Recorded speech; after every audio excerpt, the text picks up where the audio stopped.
We go. Excellent stuff.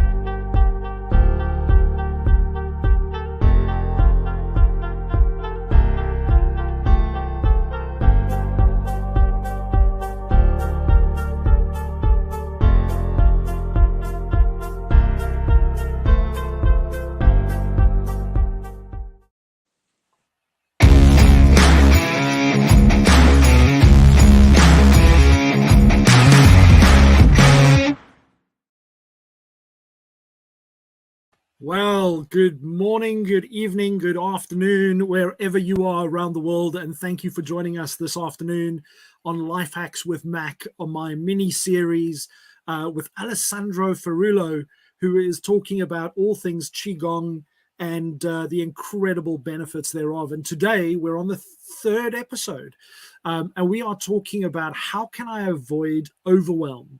So today we're going to, asking him lots of questions. If you're watching this live, please do us a favor, go in the comments and drop your questions for Alessandro so that he can, answer your questions and delve into that as we go along. Alessandro, thank you so much for joining me. How is your day going today?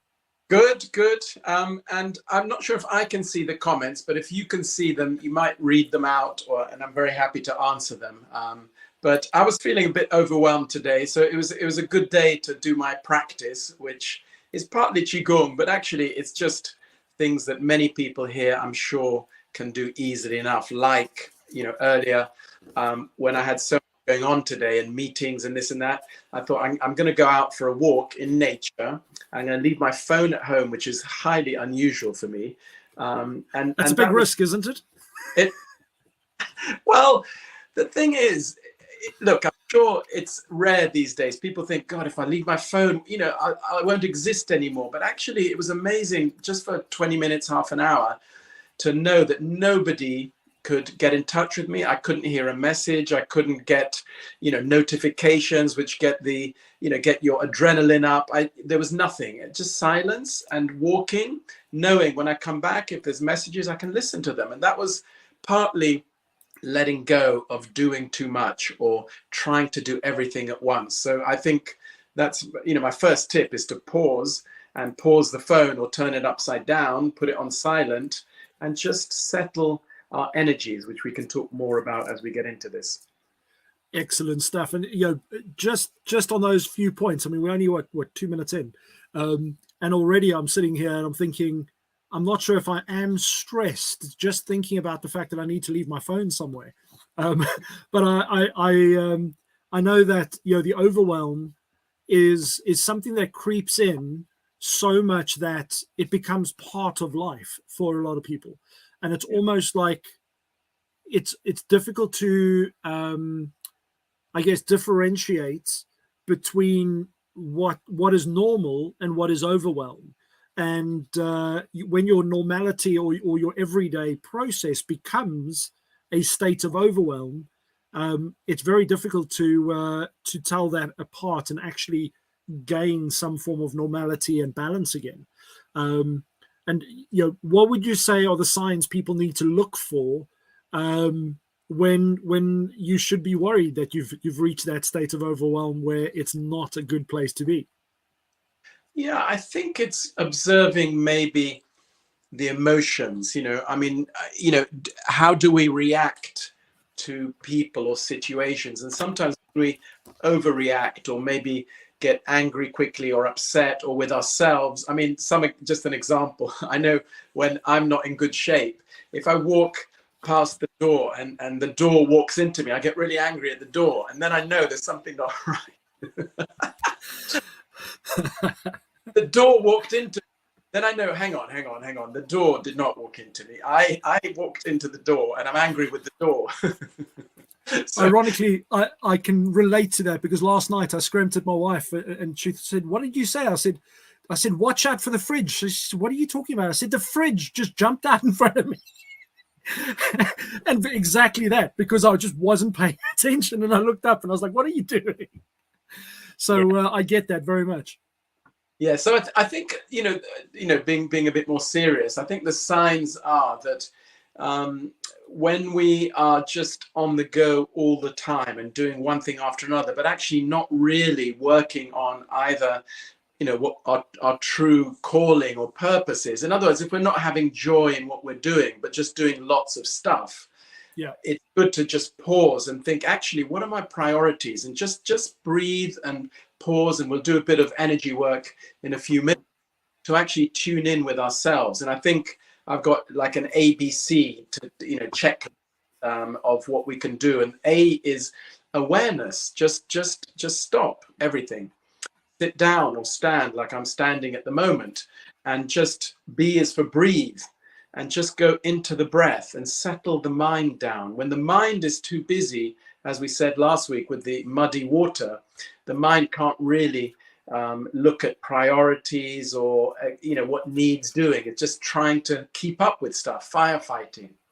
So when we bring the attention down to the breath, then the mind can settle a bit. When the mind settles a bit, we realize actually there aren't that many priorities right now. There's 3 things I need to do, or 2 things, and let's focus on the important things that we need to do right now, rather than do 15 things badly and just keep rushing through the day. So I think awareness and breathing helps us to be present and grounded, and in that state we can observe, be the observer of ourselves. If we're ratty and angry and anxious and holding the breath, we know there's something not quite right, and we are in control of all of that. I just want people to know it doesn't control us, but it's a habit to stop and pause, and that's not that easy to do. Like with the mobile phone, turn it upside down on silent, see what happens. You can't see anything, you can't hear anything.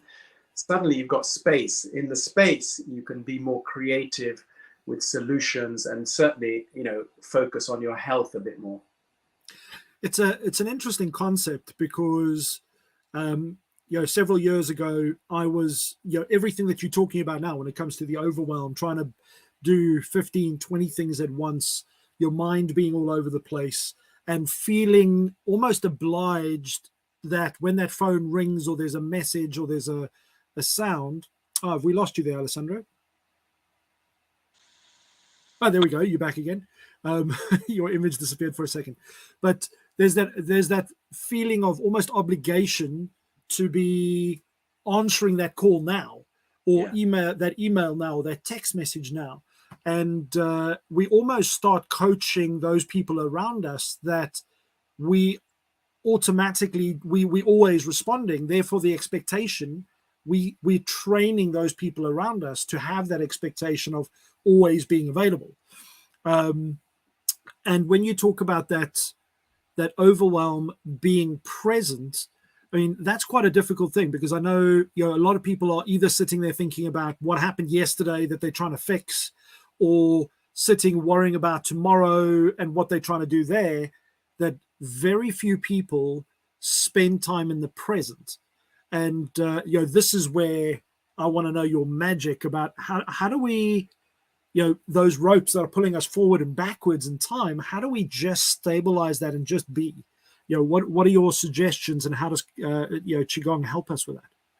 Yeah, so look, we are energy beings, and nobody would deny that. And actually, with the Qigong, what we're doing is, and I'll show you, show us, and if people are sitting down, they can follow this as well. I'm standing up at the moment, so if people want to stand up, quite good to do a bit of movement anyway.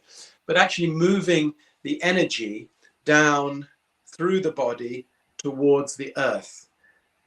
Often the energy is up here. We're living in the mind. Actually, in the Chinese tradition, the mind is in the heart. If we do things from the heart, things we really feel passionate about, it's a very different life. So we can move the energy down towards the earth and feel the feet grounded into the earth, and begin being more present and feel the heaviness sinking down into the earth. And the thoughts, when we switch the mind off from its normal state of continuous thinking, and what you say is true, I think 85% of our thoughts are about the past or the future, which is useless, because we can only have the power in the present. How about being aware and present to the body and this connection down into the earth. So this is a very simple grounding practice. And then B is the breath, where we can start breathing more deeply down to the lower abdomen. So we can put the hands here gently and just feel this area gently moving. So when we put the attention and the mind on the breath, the mind has to slow down a bit because we're putting the attention elsewhere. Everything can wait. We can't influence the past nor the future. What can we do in the present? How about feeling this grounding into the earth and the support of the earth, because the earth gives us life. So, this idea of breathing deeply, becoming truly present, and just noticing what the body tells us. It might tell us, the shoulders are really, holding a lot of stress. And then with Qigong, we can do exercises to, slapping or clearing the stress out of the body. But the body tells us what we need to do. Often we're not as connected with the body. So here we're becoming more aware of the mind switching off through putting the attention on the breath and the feet into the earth.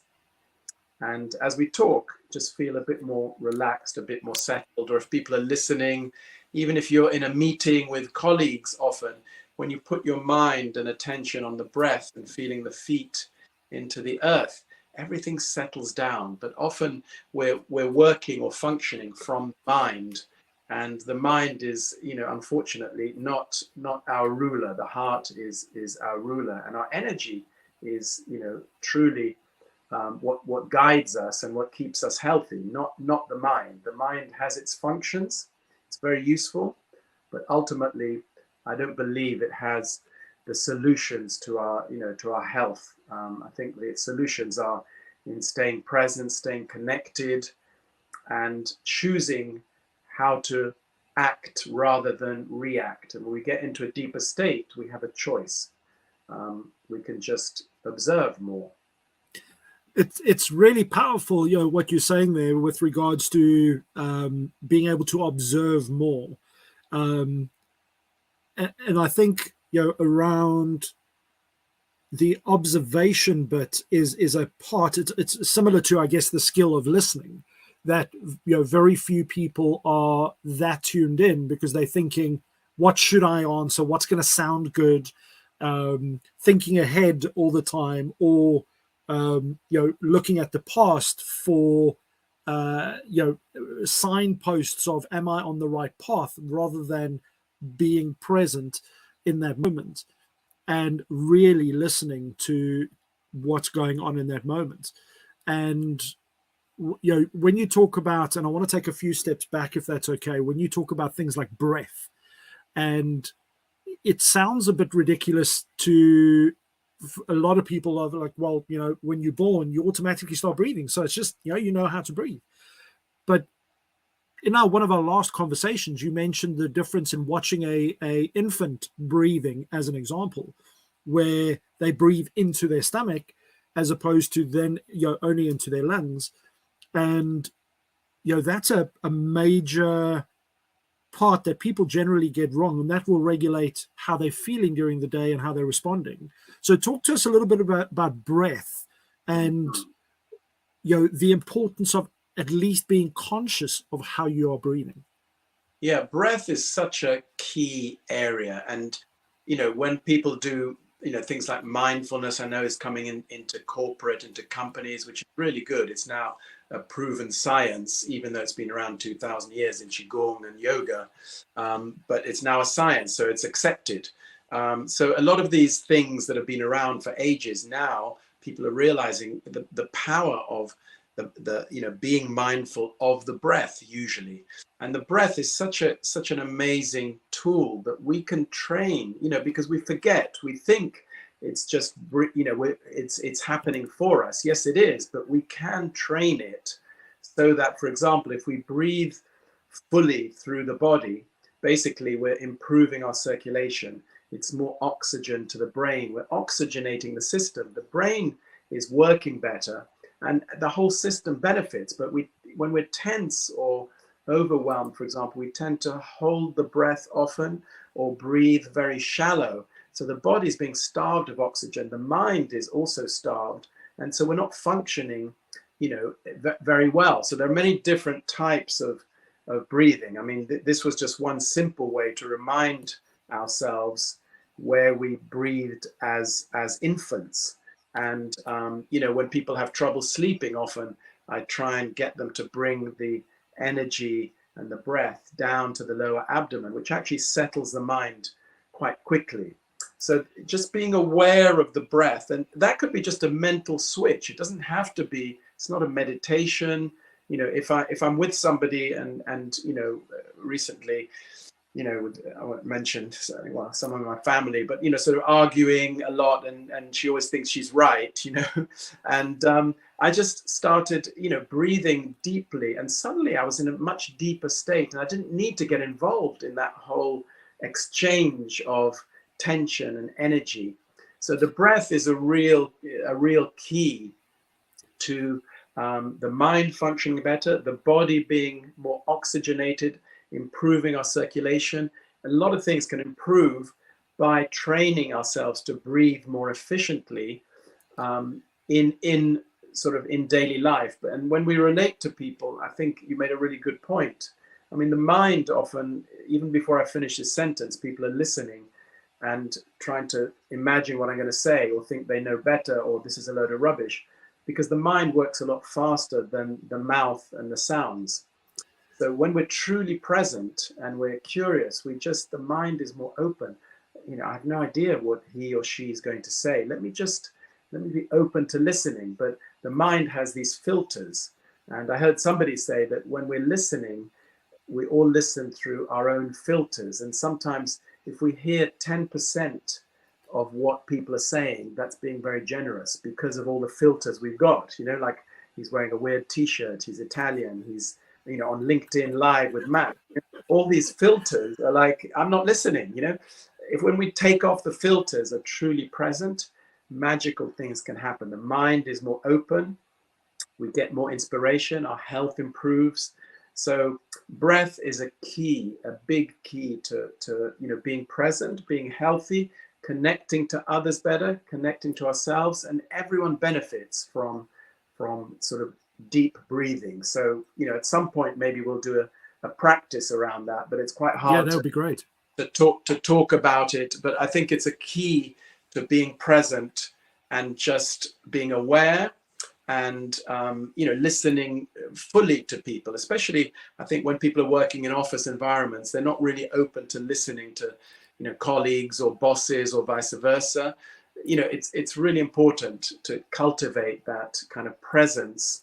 And I think I'm sure people where you feel very comfortable when you're with them because they're good listeners, or they're really present to you rather than distracted, especially with phones these days. So many people, they're talking to you, checking their phone. It's like, I'm not going to talk to you if you're going to keep checking your phone, I think every parent struggles with that one, where you're sitting there going, just trying to break through. And it's like, if you could just get off your phone and listen for a second. Yeah. So I want to go back to something you said earlier, because it resonated really well with me. And I think people will be able to relate to this in the workplace, in the sense that, when we're not focused on the breath, we don't realize all the impact that it has on our body. And for me, the perfect example was recently when my daughter turned around and said, hey, I should dye my beard blue for this charity thing. I was like, oh, okay, that's a great idea. Anyway, it was fun in the beginning until every time I looked into the mirror and I was like, hold on, there's this blue beard. And so, I was getting these like heart palpitations going, is that a filter? Like, what's going on? Like, why do I still have this blue beard the next day? And then literally my wife asked me to go and do something, and I needed to go to a meeting, and I was like, oh, okay, no problems. And I got my car keys like I would normally would, jump in the car, and I was about to leave. And as I walked towards the front door, I walked past the mirror and I went, oh, I'm going out with this blue beard. What are people going to say? And all of a sudden I wear this Fitbit and my heart rate was well in excess of 100 beats per minute. And I was standing still. And I was thinking in that moment of how people feel before they're about to go on stage, before they're about to go into an interview, before they're about to do a presentation. before they're about to make a phone call to that really important customer, and your heart rate goes up. And yes, a bit of nervousness is not a bad thing, but it also can put you into that state of overwhelm and anxiety where it's actually quite easy to reverse that. But in that situation, things, that's when things become outside of your control because you're not controlling your breath. So, you alluded to the fact of maybe doing some form of an exercise, and I'd love to, if you could now, maybe just take us through something basic that when people start feeling that heart palpitations and that state of overwhelm, like I've only got an hour, I've got to do all these things, just to settle them down, what would be the best way to do that? So yeah, we'll do something then on the breath. I think the first thing, just to reiterate, is this idea of feeling ourselves really into the ground. So I'm standing, maybe many people watching are sitting, but putting the feet flat on the ground, and the feet are almost like the roots of a tree. They're into the earth. Imagine them really grounded. So already we're connected to the earth. The earth is the nourishing and the receptive element. We call it the yin element. So while we're sitting in a meeting or we're anxious, feel that rootedness into the earth. And then with the mind, we need to switch onto the breath. We're feeling a bit overwhelmed, switch on to a different way of breathing, because if we're overwhelmed, we will notice it's a bit tight, or we're not even aware of the breath. So bring the attention to the breath. And maybe an easiest way to breathe is, if we put the hands here, or we're in the office or somewhere, it might look a bit odd, but we can train ourselves to breathe down here, and just sense the gentle movement down here. Put the attention here. Don't have to have the hands here, but just notice. And once we get that idea, this area will start breathing. They teach this to actors. The voice comes from here. So many people can train the breath, but mentally we can just switch on to the breathing down to the lower abdomen. If that's a bit tricky for people, and then they feel it's not that easy, I would say every cell in the body is breathing. Actually, our skin is the biggest organ, and it does breathe, as we know. So just think, my whole body is being breathed. I don't need to breathe. I'm tense, I'm anxious. Let me just let go of having to breathe or think about breathing, but let me just feel every cell is being breathed. It's like the body, which it is being breathed by this universal energy, is being kept alive. So just have that, switch into that mode of every cell is breathing. So the whole body all the way through is breathing. Then we don't have to worry or think about that. And the mind can relax a bit because the body is being nourished by this breath. Instead of, thinking, I'm breathing up here. Where am I breathing? No, let go of it fully. Allow yourself to be breathed. So we call this sometimes, body breathing or pulse breathing. And animals that have, longevity, like tortoises or snakes, often that's how they breathe. It's like a pulse. They're being breathed. If you watch them, it's a very gentle pulse. And as humans, we can also do that. Rather than actively breathe, actually allow ourselves to passively be breathed. And then it's a kind of different state we're in. So, people can try that now. Just imagine every cell is breathing, feet into the earth. What happens to the mind? The mind has to settle a little because the attention is away from the thoughts. We need to get the energy down from here. So into the earth, grounded, being breathed, and just notice what happens, how we become more relaxed. And it's amazing because while I've been sitting here, you may be seeing that I'm looking away from the screen every now and then, and I'm watching my Fitbit, and I was watching my heart rate as an example from before when we were just talking to where I am now, just listening to your voice, thinking proactively about my breathing. My heart rate slowed down by over 25 beats per minute, and that's like from this kind of excited, slash potentially nervous, because I still get nervous in front of the cameras. Just listening to you, where I wasn't focused on the fact that we're live, I wasn't focused on what else is happening. I'm literally just focused on listening to what you're saying and being present. And it's, I liken it to, how many times a day do we think about our little left toe? And, when you think about that concept, it's like, what do you mean? But none of us go through the day going, well, I'm thinking about my little toe today, or my thumb, or any specific part of the body, which means it's there, it's functioning, but we're not conscious of it. Until you focus on it, then all of a sudden you'll think, oh, okay, well, I can feel it. I wasn't feeling it 5 minutes ago, and I can regulate it and I can move it. And that's how powerful just focusing on your breath is. And you've just slowed my heart rate down by 25 beats a minute in, what was that, 2 or 3 minutes. So extremely powerful. How often should people do this, Alessandro? Well, I think it can become a very simple habit, because actually it is our natural way. Things like Qigong are not something weird. It's actually coming back to our natural state. In our natural state, we are breathed, we are kept alive. When we're asleep, we are kept alive by the breath. We don't have to think about it. When we're awake, what if we could just switch into that state whenever needed, or switch into it even if it's not needed? Just, we're sitting in front of the computer, just think, okay, switch into the body being breathed. Suddenly I'm more relaxed. I feel, more open, more creative, everything. So I would say shift into it. It becomes a habit. When I go for a walk, often if I'm thinking a lot, I think, oh, where are my feet? Oh, here they are.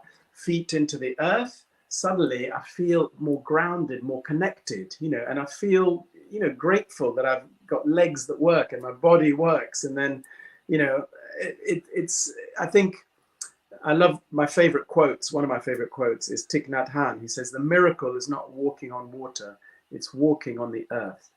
So this idea, look, we're on the earth, why not use it? The earth wants to take the tension. The earth wants to take, it's receptive. Let it go. With Qigong, we're moving it down and through, but mentally we can also think of the feet, think of the breath, and as you just said, just notice the body. And over time, as we do this more often, then it becomes a habit, and we are in control of the mind. Sometimes people think the mind is in control of us. It's not. We are in total control, but it takes training. And, these are just some simple techniques. Breathing, grounding is a big, easy start to getting us sort of more relaxed. And I'm nervous on it, but I'm in the earth and I'm breathing, and suddenly the nerves, I can't really feel them very much. But, we're on live LinkedIn, Well, we're on LinkedIn, we're on Facebook, we're on YouTube. We've got Shalim Ali on Facebook has just commented about he feels that we're doing a good job here, which is great. And those people that are watching on LinkedIn, if you've got any questions, over the next couple of minutes, please drop those into the comments, or suggestions of what you would like to see Alessandro cover. Again, please drop those into the comments, and I can then share that on screen as we wrap up over the next 5 to 7 minutes. But Alessandro, I wanted to ask you as well, because I know I saw you do a post about the fact that you do these retreats, and I kind of thought, okay, here we are talking about breathing, which potentially could take us 2 or 3 minutes to just get into control of, and it's actually quite powerful when you put these things into practice. Unfortunately, as human beings, we've got into this busy state where we've got so much data and things that we're trying to process, and people that we're trying to make happy, that ironically self seems to come last in most people's daily routines. And I remember a quote, and I can't remember who said it, but it was something along the lines of, somebody saying that you should meditate. I think, I'm not sure if it was Confucius or somebody else who said you should meditate for at least an hour a day. And then somebody said, hey, well, I'm way too busy. And he said, oh, okay, no problems, then I've got a better solution. You need to meditate for at least 2 hours a day. And I was like, hold on. And when you kind of, if you're that busy, even more reason why you need to take some time out for yourself. Yeah. And, with this retreat as an example, like, why would somebody go on is it a 3-day, 5-day, 10-day retreat? Like, Actually, what would people do there? 6-day retreat. And I think for beginners, I imagine quite a few of the people coming will be beginners. It's actually learning how to connect with this universal energy that's always there. But when we're in a place of natural beauty, this is by the sea, there's trees, there's mountains, we connect with the energies of nature, and we are part of nature. So it's actually realizing the importance of being out in nature and learning how to connect with this universal energy that's always available. So apart from the self-healing form to clear aches and pains, we'll be learning different ways on how to connect and stay connected. And often when we do that, that's when the energy starts working for us. It actually works through us. So as humans, we tend to think, we know so much and we're so amazing, but actually, as we know, we use something like 12% of our brain power. What if we could use 14% or 15%? And when we take time Those for us, microbits. yeah, when we take time with things like Qigong, we start noticing we have such a capacity, for creating, being more creative, being more inspired, being healthier, being more vibrant, living a longer and healthier life. I think one of the main things is allowing people to learn something so they can take control of their health to prevent illness in the first place. If our energy is well balanced, you're preventing the illness. But if you get ill, you can clear it very quickly. A lot of people who practice Qigong, when they have, quite serious health issues, they can clear them, far more quickly than your average person, because they have tools to move the energy through, move it out of the body, move the stress out, and allow the energy to work for us. I think, there is this, many people I'd say are a bit cut off from this energy that gives us life, that keeps trees alive.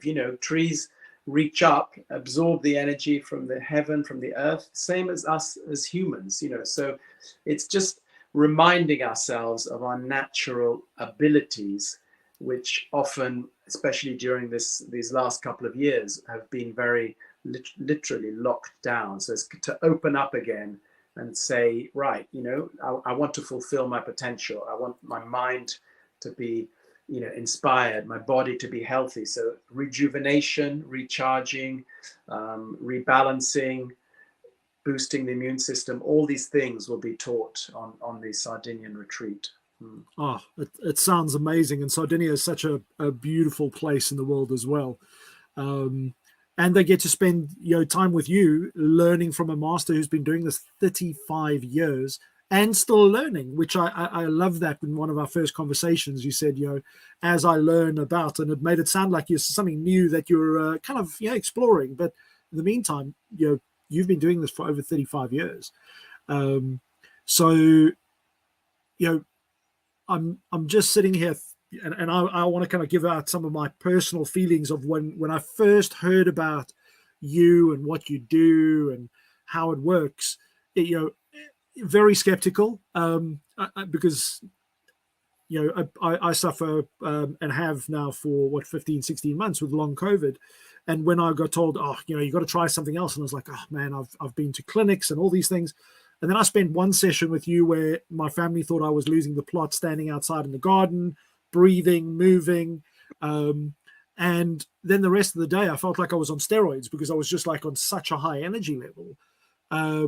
And I realized that even though it might seem out of what we're used to, that's the frightening bit, is we should actually be used to that, because that should be a way of life, the movement, the energy. Yet most of us will sit in front of a Zoom session 5, 6, 7, 8 times a day, sitting with our arms folded, leaning on a desk, preventing certain parts of our body from letting the blood flow and the energy flow.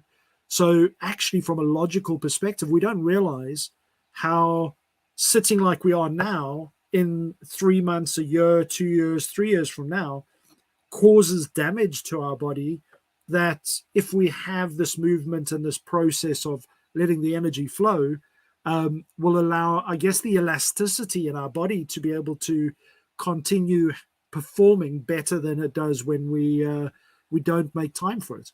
Yeah, that's a very good point. And I think just to add one thing, like our mobile phone, we need to plug it in to recharge it. As humans, we also need to recharge our energy. So when, you and I, when we work together more, it's building up, we're plugging in to the source, that gave you life. And we're building up, we're recharging your batteries, really. And when the batteries are fully charged, then you function better. But sometimes we're charging a little bit, but we need to, we're building on it all the time. And, we know we need to charge our phones. We need to charge ourselves as humans, and different things charge us up. But it needs to be, meaningful things relating to the energy beyond us. For some people, it might be through prayer, which is fine, through God, but, through taking time, really, what recharges you. And I think Qigong is one of the, obviously it's thousands of years old, and it's a proven way to plug in and just start the recharging process. And when we're recharged, everything functions better. Awesome stuff. One of the things I wanted to ask you, Alessandro, is when we finished here today, on LinkedIn and maybe even on Facebook, if you wouldn't mind going and dropping some links to your YouTube channel so that people can go and just see, I mean, some of the stuff you've done and some of the topics you've covered in all these very short, very effective videos is mind-blowing when you think about all the impacts that Qigong can have. We'll never be able to cover all of it, but I think that would be really useful for people to just go and delve a little bit deeper in. And then please, go and connect with Alessandro, ask him questions. We've still got, 5 more sessions to go and do. And, through that, by that time, when did you say you were off to Sardinia? September the 29th. Okay. So, by the time we're done with this, it's going to be very close to that. And I know you're not taking a very big group. You've only got limited spaces. So really important for people to try and reach out if you want to invest in yourself, this year and get some of that focus back on your own health. And thanks for mentioning YouTube. I'll put the channel in, and on the channel, I'm making, Qigong more accessible to people. So I'm trying to have shorter sessions. I've got sessions for older, less mobile people. I've got sessions in French, in Italian, mainly in English, of course. But, boosting your immune system, how to sleep better, how to start the day well. There's lots of great stuff, and it's free. So just, you subscribe to it and you'll get notified for future videos. Awesome stuff. Well, Alessandro, I'm conscious of time. Thank you so much for the value that you've brought today, and so many sparks in my head that you've got going. And I'm thinking about other things that people could be doing. And, the logic is so simple, yet most of us just, we don't allow time to sit there and take these things in, that we can go and really improve our well-being and our health. And it's quite ironic because before the first session I did with you, and this is just more of a, I wasn't intending to do this, but I thought, just to kind of let you know the impact it's had for me from an energy level perspective. Yes, my energy levels aren't at 100% yet, but I wasn't even able to do my LinkedIn lives as my life hacks and my mini series and all those things as much as I wanted. I was doing one a month, maybe one every other month, because I just physically couldn't get my mindset and my body in that situation where I had the energy to focus the whole way through an interview. And I'd go blank half the time sitting there. And I know people reached out to me and go, Mac, are you okay? Because they'd ask a question and I'm like, just sit there. And now I'm doing 4 mini series of 8 episodes each, all in tandem. I feel energized by the end of those sessions because of applying some of the things like the sleep techniques that you've helped me with, So, you know, at some stage, I'm going to become a superhuman being, and be at like 150%. But you know, these things do impact, and it's just those marginal gains that, you know, I urge people to just have a listen, check it out, and you know, see what happens. You'll be amazed. But I really appreciate bringing this to the world, to a wider audience, especially on LinkedIn and YouTube and Facebook. And let's continue, you know, helping educate. And really, ultimately, it's not even becoming superhuman. It's becoming our true nature. Qigong is about rediscovering who we truly are. And in life, as we know, we get taken off track. So it's just bringing us back to ourselves. And that's why people feel comfortable when they're grounded, when they're breathing well. They feel, you know, in control. And that's what we're trying to kind of educate people to do. Come back to themselves, you know, and that's what life's about as well. Awesome stuff. Well, listen, thank you so much. I can see that in the background, I've got Joel sitting in the background with, I think I just spotted a Mr. Jonathan Cohen, but I'm not quite sure. Hopefully they've enjoyed the chat as well. And I know Joel's going to do our outro for us in a second. But massive thank you, Alessandro. And I look forward to our next one, which is, you know, how can I feel more grounded and present? And that's a big challenge in today's world. So I'm looking forward to having that conversation. So please make sure that you get that bookmarked into your diary as well. Thanks a lot. Cheers, everybody. Thank you so much for your time today.